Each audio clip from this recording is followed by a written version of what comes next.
اصل میں بس ایک ہی امید ہے ہوں کہ عدم استحکام اپنے انتہا کو پہنچ گئے. سمجھے نا میری بات کو؟ یعنی جب یعنی اب اس سے آگے کدھر جائے گا؟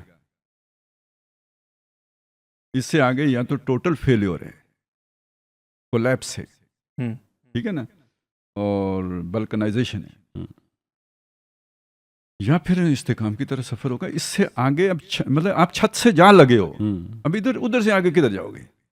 پچھلی ایک دفعہ ہم نے وہ بات کی کہ انڈیا کے حوالے سے ہم نے کی تھی نا کہ یار انڈیا ہم نے تو باٹم کو ٹچ کر چکے، ٹھیک ہے نا. اب یا تو بہتری ہوگی یا نیچے قبر میں جائیں گے.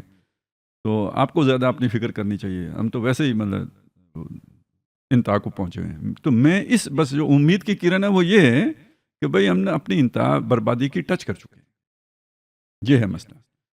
باقی آپ دیکھیں یہاں پہ قانون اور آئین نام رہے ہیں، جیسے اللہ اور رسول کے نام ہیں. نہ اللہ رسول کی کوئی سنتا ہے، نہ آئین اور قانون کی کوئی سنتا ہے. جس کے پاس تھوڑی سی بھی کوئی ہو نا، جس کے پاس اور کچھ نہیں ہوتا تو وہ فائلوں کو ٹائر لگا دیتا ہے، پیسے دے کے کام کر لیتا ہے، تعلقات استعمال کر لیتے ہیں، رشوتیں چلتی ہیں، بدماشیاں چلتی ہیں، ہر چیز کی، اور ہر ادارے نے کی ہے.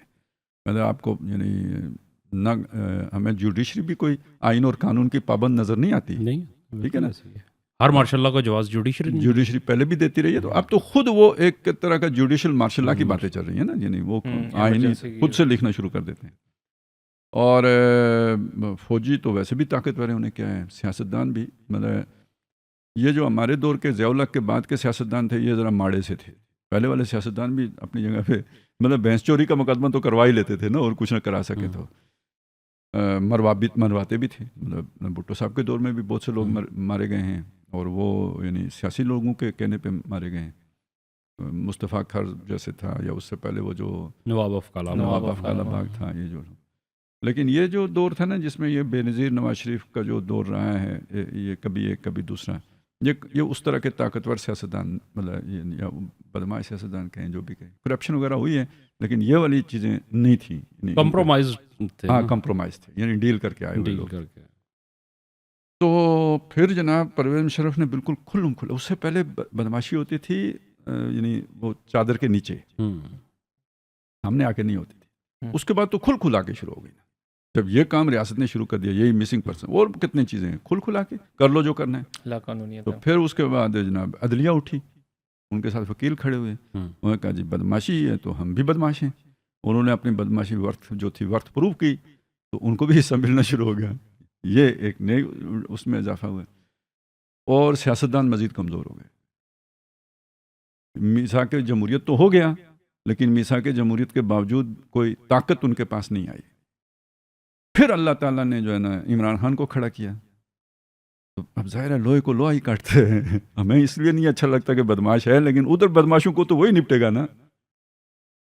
اور میرا خیال ہے کہ سیاستدانوں نے اسے ڈیل اس لیے بھی دی ہوئی ہے کہ بھائی ٹھیک ہے یار کسی کی تو کوئی نقصیر تو پھوٹے نا. تو مطلب جیسے کو تیسا چل رہا ہے، اس کی اپنی اب حالت کیا ہو گئی ہے وہ الگ بات ہے. لیکن یہ کہ جو کچھ اس نے چھوڑ دیا ہے نا، ایک دفعہ جو میزائل چھوڑ دیے ہوئے ہیں، اب تو وہ گردش میں ہے نا. او جی ڈی کیمپ میں آگ لگی ہوئی ہے، وہ پٹاخے پھٹ رہے ہیں کبھی کدھر، تو کام چل رہا ہے. شاید کہ اب لوگ سوچنا شروع کریں یار کہ اس طرح نظام نہیں چلتا. تو آپ بدماشی کرتے ہیں تو اس کا ری ایکشن بھی آتا ہے. کمزور بھی پھر سوچتا ہے کہ اس کے بغیر کام نہیں چلتا. اور اب عوام بھی نکو نک ہوئی ہے.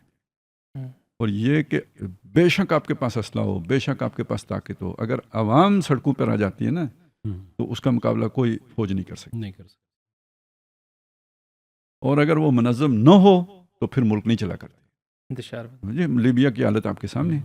عوام اگر موب کی صورت میں آتی ہے اور مشتعل ہے کیونکہ اس کے جو کچھ اس کے اوپر بیتی ہوئی ہے 20-30 سالوں میں، تو اس کا ری ایکشن ہے اس کے اندر، جیسے کہ ہیں آپ کو نظر آتا ہے.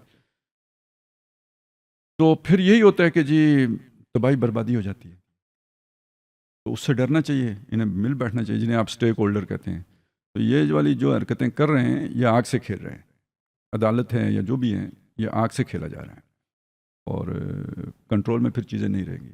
باہر دنیا بھی یہ نہیں چاہتی کہ وہ آپ پر حملہ کرے یا آپ کو نقصان پہنچائے باہر سے، کیونکہ بہرحال وہ شاید جیسے بھی دفاعی نظام ہے. لیکن یہ کہ اس طرح کی اگر انٹرنل کچھ چیزیں ہوں گی تو وہ کیوں نہیں اس میں